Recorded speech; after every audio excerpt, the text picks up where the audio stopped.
Que l'on veuille fixer un taux pour dire qu'il faut avoir 10% donc, du nombre d'électeurs au plan national avant de valider le siège d'un député dans sa circonscription. Ça n'a pas de sens.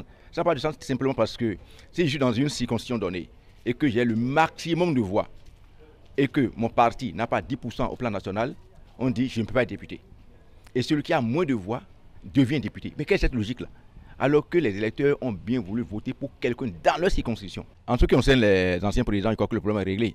Parce que au départ, c'était qu'on voulait exclure les anciens présidents. Mais pas fini, ça a dit c'est maintenu. Je crois qu'ils peuvent aller aux élections comme tout le monde et garder toujours leur statut. Sinon, ça aurait été une stupidité. Ça ne se comprend pas. Rien ne bouge, c'est peut-être un peu trop dit. Beaucoup de choses bougent. C'est-à-dire qu'il y a certaines tractations qui n'ont pas besoin de grand bruit. C'est pourquoi nous nous taisons. Vous aurez le temps de constater que l'opposition s'organise également pour pouvoir être fortement présente, ou si vous voulez, représenter à ces élections qui vont arriver. Nous avons beaucoup avancé parce que nous sommes à l'ère des réformes. On ne peut pas se contredire. On ne peut pas être en contradiction avec nos idéaux. Alors, quand vous prenez par exemple les 10%, quand vous prenez les 250 millions pour les élections présidentielles, la loi dit que la campagne électorale, vous pouvez dépenser plus de 2,5 milliards. Et quand vous avez plus de 15%, on vous retourne plus de 750 millions de francs CFA. Donc, que les contribuables bénins retournent au Canada. On vous demande la caution de 250 millions seulement. Vous voyez qu'il y a quelque chose qui ne va pas. Donc, nous ne sommes pas en contradiction. Nous voulons évoluer, qui n'avance pas recule. Quand vous prenez nos primes par mandature, nous sommes à plus de 96 millions de francs CFA. On nous demande de payer que 3 millions. Donc 3 millions fois 83. Donc c'est normal. Donc il n'y a rien d'étonnant ou bien l'intention de nuire ou d'exclure. Alors c'est le voleur qui crie au voleur. On ne peut pas comparer la réalité des autres pays à notre pays. Donc ce que nous avons fait, nous l'avons fait en toute responsabilité.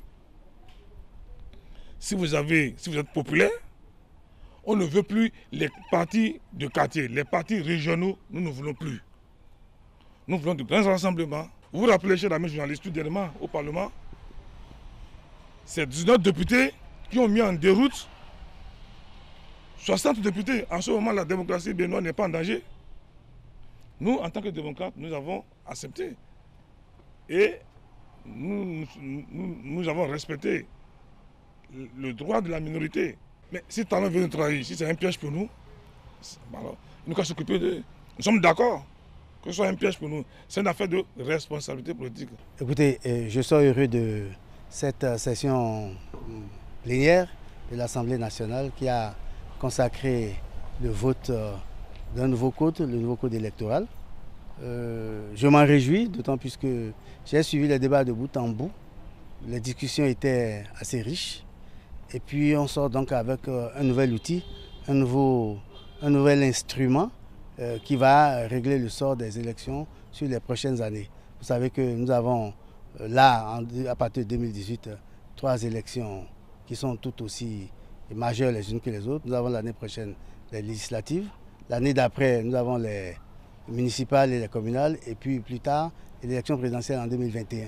Donc ce nouveau code qui vient d'être voté balise le chemin pour aller vers ces élections-là. L'exécutif jouera sa partition pour ce qui est de l'organisation de l'élection, pour ce qui concerne le respect de l'échéance, pour ce qui concerne la mise à disposition des moyens. Mais je dois souligner que ce code-là, le vote, j'ai été peut-être un peu surpris par le vote favorable. Largement favorable dans la mesure où il y a quelques jours encore dans la presse, sur les réseaux sociaux, il y avait beaucoup d'appréhension, beaucoup de tiraillements, suspicions. Je crois que ça s'est réglé et assez vite. J'en profite d'ailleurs pour remercier tous les députés, de quelque bord qu'ils soient, qui ont travaillé assidûment et inlassablement pour que ce code-là sorte dans le délai qu'ils se sont assignés